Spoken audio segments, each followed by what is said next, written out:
Hi, my name is Casey Roark, and this is my talk with Bharat Chandrasekaran titled Individual Variability in Strategies and Learning Outcomes in Auditory Category Learning.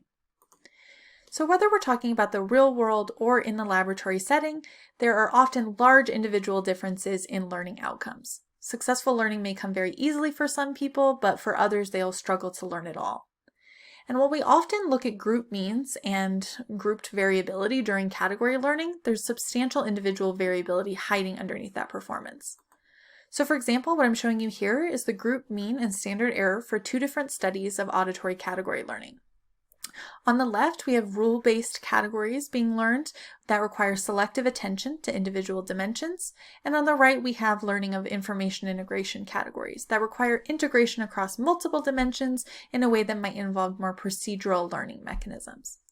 Now, if I plot the individual performance for these two studies, you can see that there is substantial variability in learning outcomes for these two types of categories. And the variability in this kind of performance is not well understood. But it is very important to understand this variability because it also exists when we're looking at learning of speech categories. So what I'm showing you here is an aggregate plot of nearly 700 participants learning Mandarin tone categories. And so we see the same sort of variability here. Some learners are very good at learning, while others struggle to learn. And so the goal of the current study is to understand more about this individual variability by comparing learning outcomes and strategies for different types of category learning problems in the same individuals. So specifically, we'll look at speech and non-speech learning and also examine specifically rule-based or RB and information integration or II type of categories. And as a secondary goal, we'll also examine how working memory abilities contribute to learning success for these different types of category learning problems. And specifically, we'll compare two competing hypotheses from the literature, one that suggests that working memory selectively supports rule-based category learning and not information integration learning, and the other that suggests that working memory supports successful category learning of any type. So we used here a within subjects approach where we trained 86 participants on these three different types of categories. So all participants learned two non-speech tasks, one rule-based, one information integration, and one speech task, which was those Mandarin speech tone categories.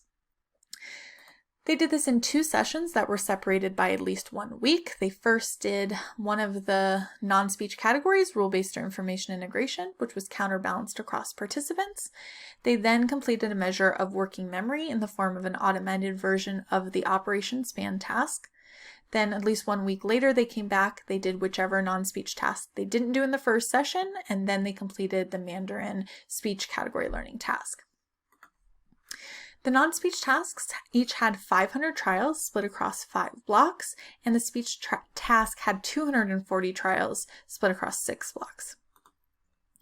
And the actual task that we used here was identical across each of these 3 tasks, and it just involved a classic supervised categorization paradigm where they heard a sound, responded to which of 4 categories they thought the sound belonged, and then they received corrective feedback after their response, and just in the form of correct or incorrect. Okay, so now let's talk a little bit more about what people were actually learning here. So as I said, they learned 2 non-speech types of categories, one rule-based and information integration. And each dot here represents a single stimulus from within these different category distributions, and the colors map to the different categories. So the non-speech categories here are made up of the same auditory dimensions. So that is temporal modulation, which I'm showing here on the x-axis, and spectral modulation, which I'm showing on the y-axis. And the stimuli sound something like this. And critically, to optimally learn these 2 different kinds of non-speech categories, participants need to use different strategies. So whereas the rule-based categories can be learned based on rules on these individual dimensions, separating the categories into these little quadrants, the information integration categories cannot be easily described by rules. Here, participants also learned Mandarin speech categories, which I'm showing you here in this 2-dimensional space of relative pitch and pitch change. And to give you a little bit more context of these Mandarin categories, in case you're not familiar, Mandarin is a tonal language, which means that syllables can be paired with different pitch patterns and take on completely different meanings. So for example, the syllable ma can be paired with 4 different tones and take on 4 different meanings shown here. So mother, hemp, hoarse, and scold. So tone 1 has a high, steady pitch and sounds like this. Ma.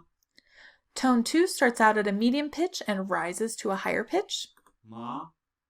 Tone 3 first dips and then rises. Ma. And tone 4 falls. Ma. And as we saw before, learning of these Mandarin tone categories can be quite challenging for some learners. Okay, so now let's get into what actually happened during this study. So here I'm showing you the performance for these 3 different tasks. So the 2 non-speech tasks here on the left and the speech task on the right. And so we can see a couple things here. First, participants generally learned these categories where they had performance that was substantially above chance, which is this dashed line here at about 25% accuracy. And so as we look at the accuracy evolving over these 5 or 6 blocks, depending on which task we're talking about, they are generally learning the categories. And second, we also see the same large variability in how well participants were able to learn across all 3 types of these categories. And so here we're not necessarily interested in comparing how well they learned one category versus another, but rather in comparing how well different individuals are able to learn the 3 types of categories. So are the people who learn in one task the same who are learning in the other task?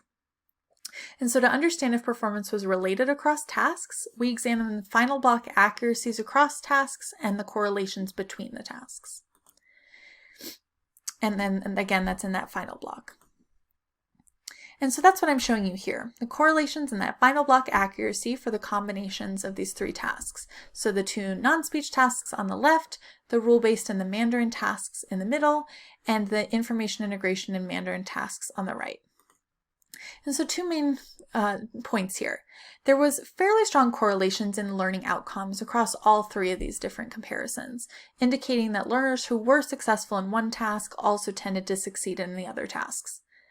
The correlation between the 2 non-speech tasks here on the left was actually significantly stronger than the correlation between the information integration and Mandarin tasks, but there were no other differences across the tasks here.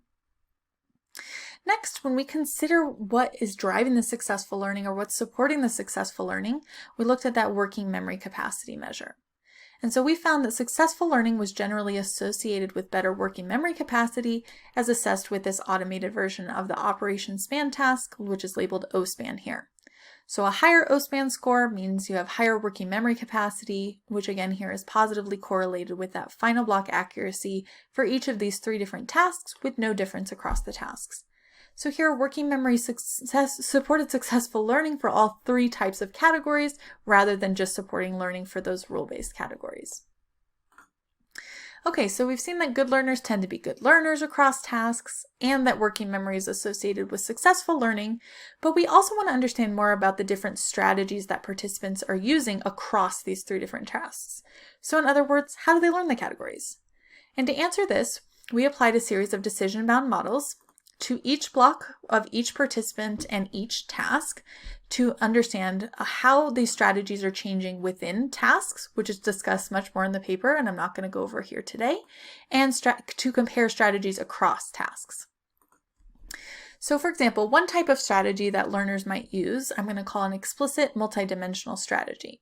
And explicit here is just going to mean that they're using some sort of overt rule, and multidimensional is meaning that they're using both of the underlying stimulus dimensions here.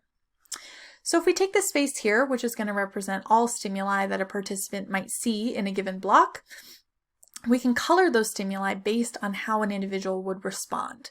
So for example, every time this person has responded category A, I've labeled it with a red dot, and every time they've responded category B, I've labeled it with a blue dot, etc. So then we can draw boundaries between those different categories to see that this participant divided those categories with rules based on those underlying dimensions. So here these boundaries are orthogonal to these underlying dimensions, indicating that they are selectively tuning into those dimensions to create those rules. So another type of strategy that participants could use might be an explicit unidimensional type of strategy. And this would just mean that it's those same rules kind of strategies, but they're only using one of the 2 dimensions. So here this could be along this X kind of dimension, this X-axis here, which might look something like this, or it could be along the Y dimension, which would look like that. Another type of strategy that participants could use is an implicit strategy. And here, response patterns might look something like this, and the boundaries might look like this in this kind of X shape, which demonstrates that participants aren't necessarily using a clear rule based on those underlying dimensions to separate those stimuli into categories. And instead, they're using a kind of strategy that is harder to verbalize and may involve more procedural learning mechanisms to be able to group those stimuli into categories. Finally, we also examined whether participants were just randomly responding to the stimuli. They might be doing something more like this, and if they were doing that, we classified them as using that random strategy. And so to just really hit this home, participants can use any of these different types of strategies when they're learning any of the 3 different types of categories we're talking about today. So here's what those strategies might look like for those rule-based categories, for the information integration categories, and also for those Mandarin speech categories. And so here, to more easily compare across the different tasks that have these different optimal sort of strategies, I'm going to break down the different types of strategies that they're using based on what's optimal for that task. So for example, an optimal strategy for this rule-based task on the top here is going to be the explicit multidimensional type strategy. Whereas the optimal strategy for the information integration and the Mandarin tasks is going to be an implicit type strategy.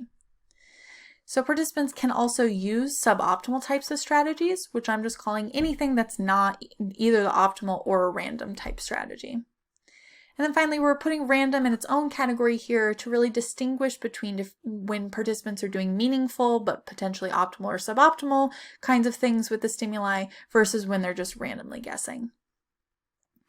Okay, so now we'll look into how they actually learn the categories. So as we did with accuracy, for the sake of time here, I'm just looking at the final block of training, but there's much more information about the other blocks in the paper, so feel free to check that out there.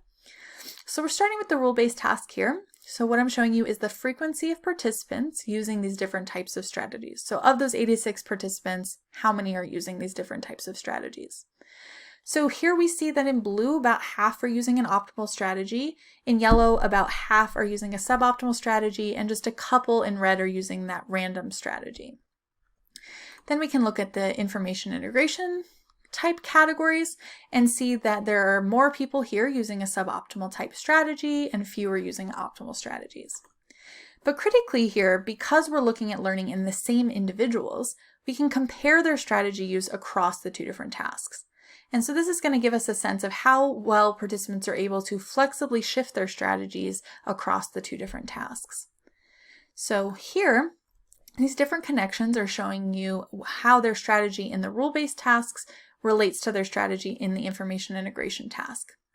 So let's break this down just a little bit further. So for example, if this bar represents participants who are using optimal strategies in both of these 2 tasks, whereas this bar here represents a situation where participants used a suboptimal rule-based strategy, but an optimal strategy in the information integration task. And then all those other combinations therein as well. And then I can also show you the other pairs of the tasks, but again, there's a lot of information here and not a lot of time for me to cover it, so I'm just going to discuss the main takeaway here.